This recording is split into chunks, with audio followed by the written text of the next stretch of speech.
Jenis-jenis kebohongan. Kebohongan itu jenisnya ada 3. Kebohongan dalam ucapan, kebohongan dalam perbuatan, dan kebohongan dalam niat. Ini, Pak. Selama ini yang kita ketahui kan ya, bohong itu kan identik dengan ucapan. Oh, omong ngomong gedebus ya gitu Pak ya. Gedebus itu berarti bohong. Bohong dalam ucapan, bohong dalam perbuatan, dan bohong dalam niat.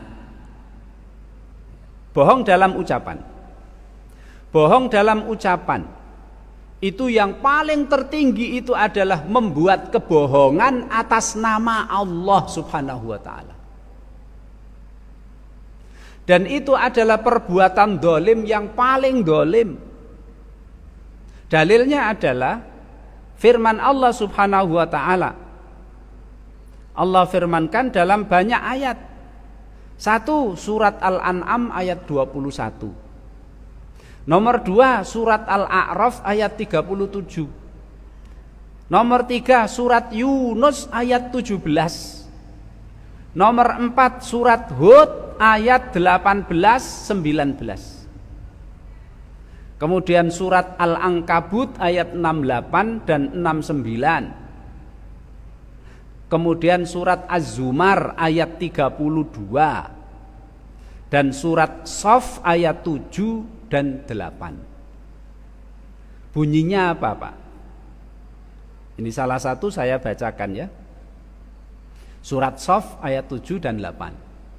Waman adzlamu mimman iftara 'ala Allahil kadhiba wa huwa yud'a ilal Islam wallahu la yahdil qaumadh dhalimin. Siapakah orang yang paling dolim dari orang yang membuat kebohongan atas nama Allah Subhanahu wa ta'ala? Ini enggak sembarangan, Pak. Bohong, mengucapkan kebohongan tapi atas nama Allah Subhanahu wa ta'ala. Di antara bentuk kebohongan atas nama Allah Subhanahu wa ta'ala adalah merubah firman-firman Allah di dalam kitab yang diturunkan. Mestinya di kitab itu Allah menyuruh kita untuk beribadah kepada Allah semata, mentauhidkan Allah. Tapi ayatnya dirubah-rubah, akhirnya mereka mengatakan Allah menyuruh kita untuk menyembah 3 tapi 1, 1 tapi 3. Nah itu Pak, kebohongan itu. Itu kebohongan yang number 1, nomor 1. Kebohongan yang paling dolim.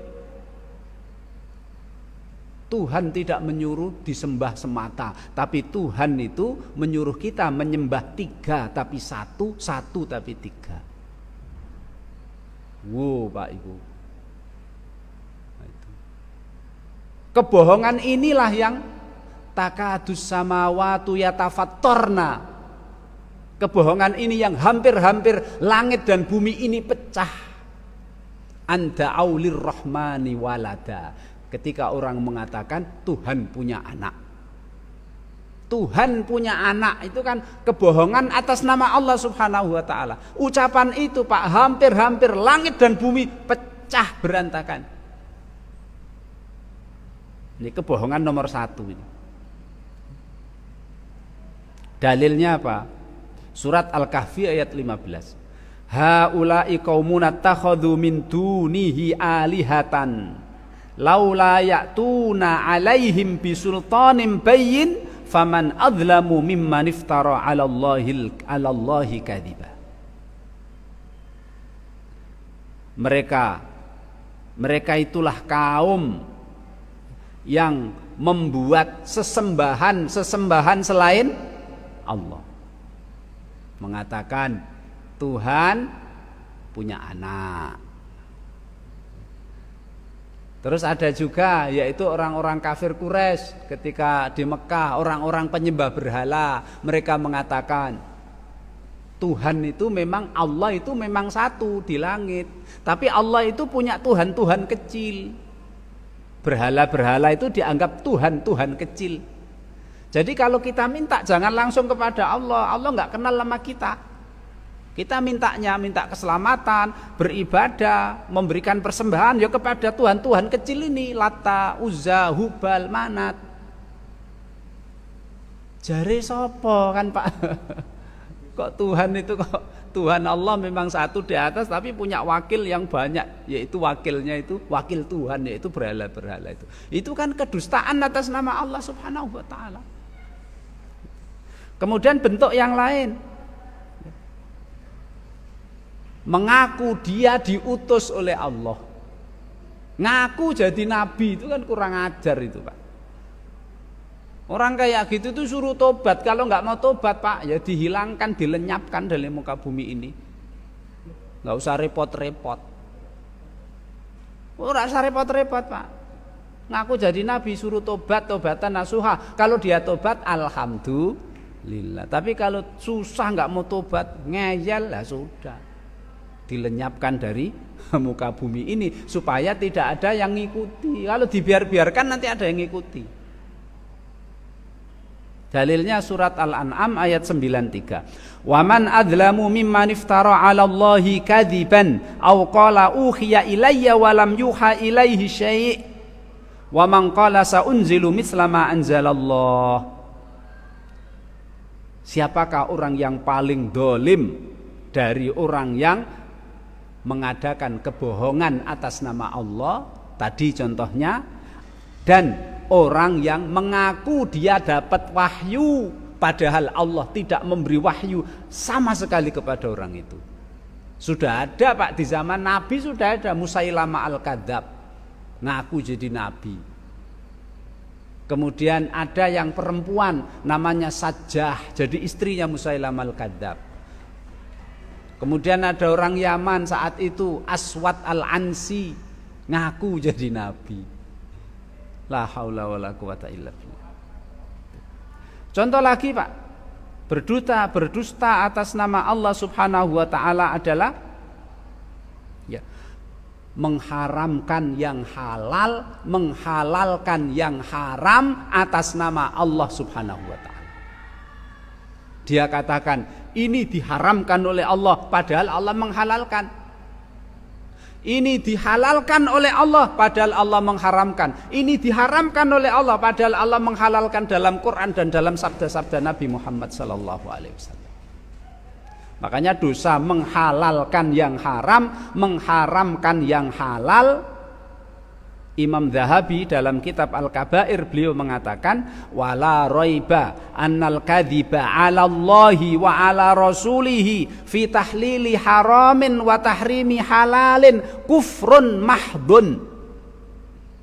Kalau ada orang Pak berdusta atas nama Allah dan Rasulnya, mengatakan ini haram padahal Allah dan Rasulnya menghalalkan, kemudian menghalalkan sesuatu padahal Allah dan Rasulnya mengharamkan, Imam Dzahabi mengatakan itu adalah kekafiran, murni kekafiran, kufrun mahdun, rusak dua kalimat syahadatnya, harus tobatan nasuha.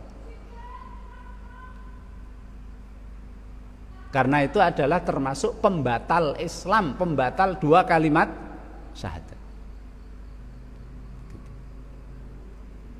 Kemudian Bapak saya hormati, selanjutnya bohong dengan ucapan ini, yaitu bohong atas nama Nabi Muhammad sallallahu alaihi wasallam.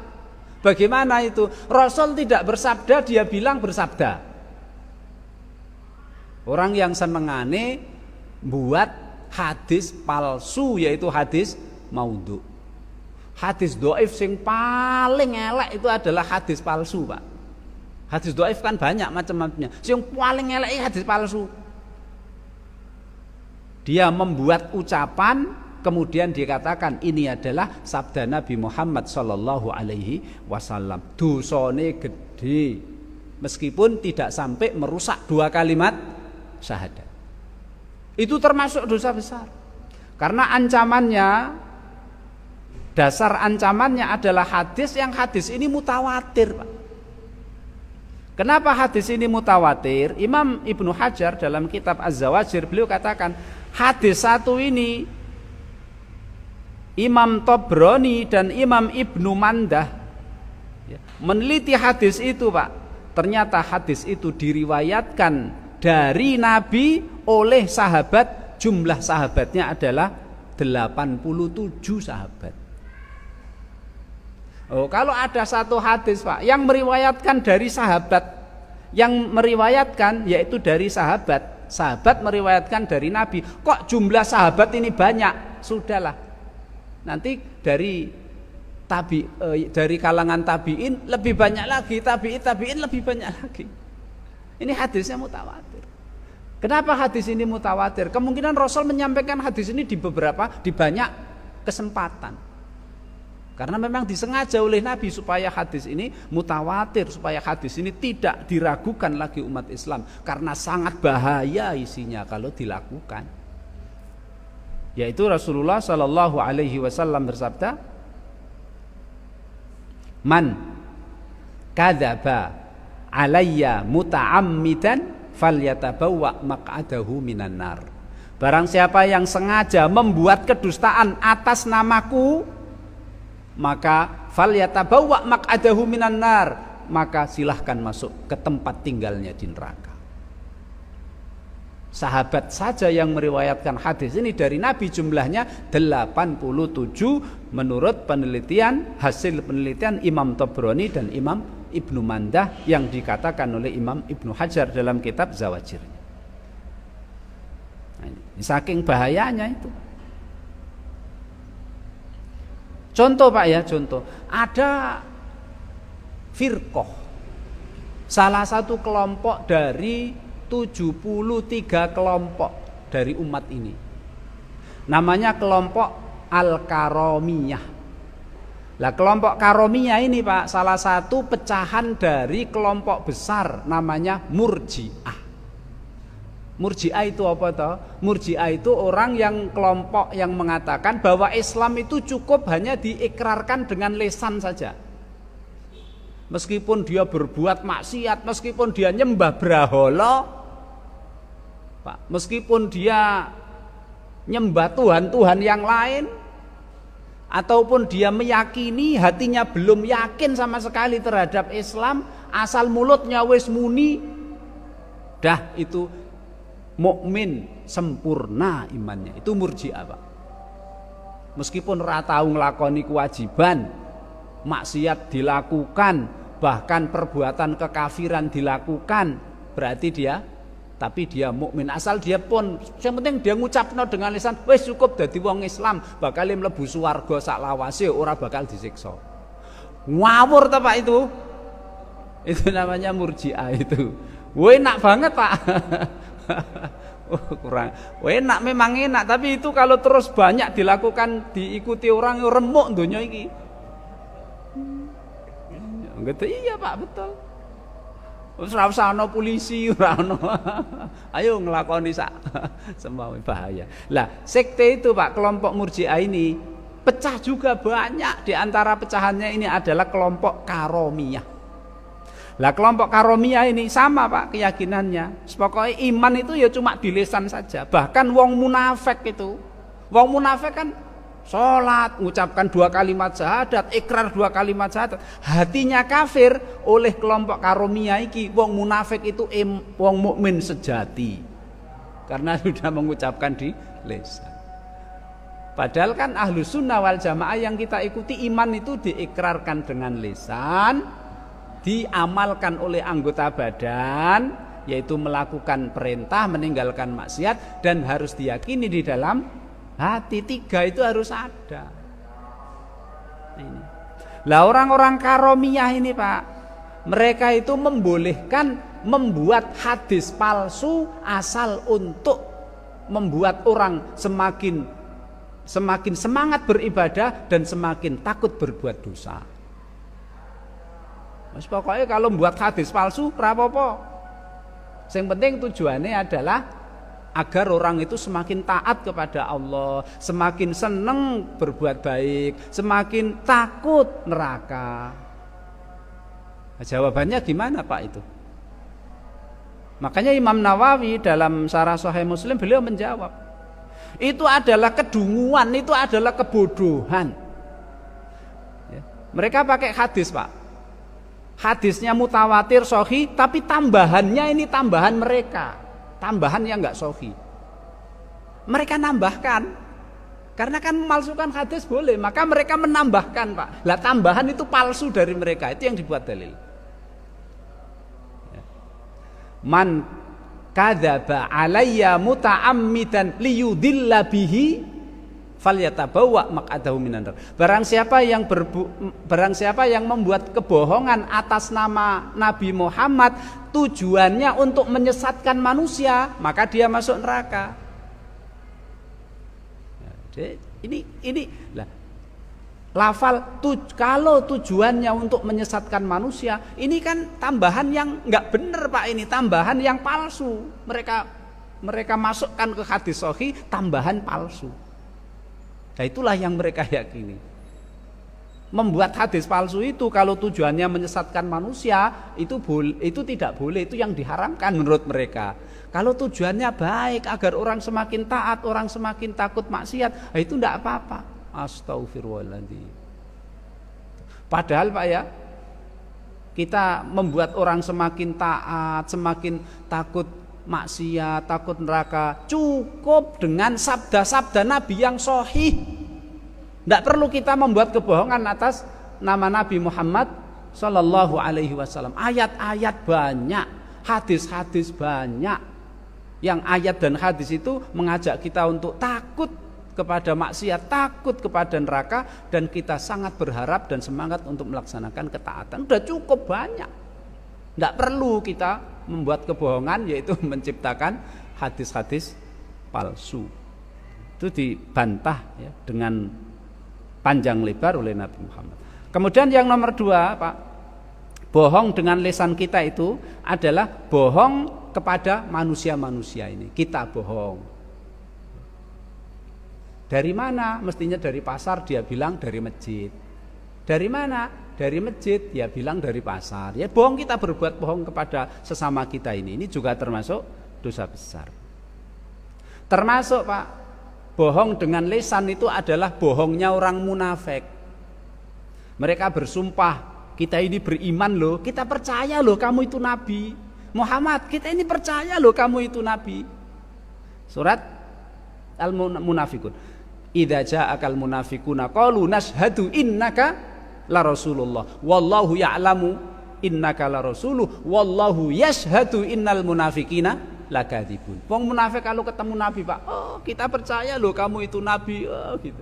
Omongan tok ngedebus. Allah tahu, Allah itu tahu kalau engkau Muhammad adalah nabinya. Enggak perlu diomong-omongkan begitu. Dan Allah bersumpah wallahu yashhadu innal munafiqina lakadzibun. Kemudian dusta perbuatan, Pak. Dusta yang dilakukan dengan anggota badan, contohnya adalah dusta yang dilakukan oleh saudara-saudaranya Nabi Yusuf kepada bapak mereka. Ngapusi bapake, Pak. Nabi Yusuf kan maunya dibunuh, tapi mereka, wah, dosane kok kean nek mateni iki. Akhirnya mereka sepakat, gimana? Udah, masukkan ke sumur. Akhirnya malam hari mereka datang bawa bajunya Yusuf, kemudian baju itu dikasih darah kambing, kemudian malam itu mereka datang menemui ayah mereka yaitu Nabi Yakub, datang dengan menangis, katanya Yusuf dimakan serigala. Ngapusi dengan apa, Pak, itu? Dengan anggota, dengan tangan itu, dengan perbuatan. Bawa bajunya Yusuf, bajunya dilumuri darah, ngapusi, manipulasi, persis seperti yang dilakukan sebagian saudara-saudara kita di tanah air ini, Pak. Wah, itu rawani ngomong gitu, Pak. Apa itu? Manipulasi ijazah, Pak. Daftar jadi pegawai apa gitu, persyaratannya ijazah, ngasih ijazah. Ijazah ini dari mana? Palsu itu kan. Itu kan hasil usaha tangan dia memalsukan ijazah, manipulasi apa saja. Sedikit lagi. Kemudian contoh yang kedua, adalah manipulasi tadi, Pak. Hadis Muslim dari sahabat Abu Hurairah, Rasul pernah melewati sahabatnya jual makanan gitu. Rasul memasukkan tangannya ke makanan itu, ternyata di dalamnya itu ada basahnya. Rasul bertanya, ini kenapa basah, di dalam basah, di atas kering kok di dalam basah? Sahabat itu bilang, kena hujan Rasul. Kemudian Rasul mengatakan, ala ja'altahu fawqat ta'am, yang basah kenapa enggak ditaruh di atas, biar orang kalau beli itu ngerti, oh ini basah, oh ini kering. Basahnya malah taruh di dalam. Ini kan manipulasi, berdusta dengan anggota badan, Pak. Kemudian Rasul mengatakan, man ghasya falaisa minni, barang siapa yang melakukan tipuan, manipulasi, maka dia tidak termasuk golonganku. Nah, yang terakhir adalah dusta niat. Ini yang paling medeni, Pak, ini dusta niat. Sering ini mungkin ya kita ini. Dalilnya apa? Hadis Muslim dari sahabat Abu Hurairah. Itu loh, Pak. Satu, ada orang ketika di dunia ini diberi nikmat oleh Allah Subhanahu wa taala, keberanian, kekuatan fisik, sehingga dia berjihad fisabilillah, berjuang menegakkan Islam kesana kemari. Besok dihisab oleh Allah Subhanahu wa taala. Allah berfirman, dulu aku memberikan kamu kekuatan fisik ini apa yang kamu lakukan dengan nikmat itu? Ya Allah, aku gunakan berjihad fisabilillah untukmu ya Allah, ikhlas karenamu. Allah berkata, kadzabta, ngapusi niat. Ngapusi kue, niatmu iki ngapusi. Kamu berjihad fisabilillah bukan karena aku, tapi biar dibilang orang pemberani, dan sudah kamu mendapatkan julukan pemberani dari manusia. Yang kedua, ada orang lagi didatangkan, Pak. Allah mengatakan, dulu aku berikan kamu ilmu, hafal Quran, ngerti agama, pemahaman luas, apa yang kamu lakukan? Ya Allah, aku ngajarkan manusia kesana kemari, siang malam di YouTube terus, online terus, untuk engkau ya Allah, ikhlas. Allah mengatakan, kadzabta, ngapusi. Gitu, Bus. Niatmu kan, Pak, niatnya ngapusi. Ternyata kamu lakukan itu supaya kamu terkenal jadi orang alim, ahli baca Quran, dan kamu mendapatkan itu dari manusia. Kemudian yang ketiga adalah datangkan orang ketiga. Allah mengatakan, dulu aku berikan kamu harta melimpah, rizki yang luas. Apa yang kamu lakukan? Ya Allah, siang malam aku infak fisabilillah. Demi engkau ya Allah, ikhlas karena engkau. Pak, kalau orang ikhlas nggak akan ditanya oleh Allah. Kalau ikhlas, Allah nggak akan nanya. Karena Rasul mengatakan, dalam hisab kok ada orang yang ditanya-tanya, pasti disiksa dulu. Nah ini termasuk ini, Pak, ditanya. Aku infak lillahi ta'ala karena engkau ya Allah, kesana kemari anak yatim, janda-janda saya santuni karena engkau ya Allah. Ternyata Allah mengatakan, kadzabta, niatmu busuk, niatmu dusta. Ternyata kamu melakukan itu supaya kamu mendapatkan julukan orang dermawan sedunia, dan itu sudah kamu dapatkan. Terus akhirnya diseret masuk neraka. Itulah Bapak yang saya hormati, ya. Semoga kita dijadikan Allah Subhanahu wa taala menjadi orang yang jujur. Ya, jujur. Lesan, anggota badan, dan hati semuanya sama itu ya. Dan memang jujur angel, Pak ya. Yang paling sulit ini jujur. Paling sulit. Subhanakallahumma wa bihamdika asyhadu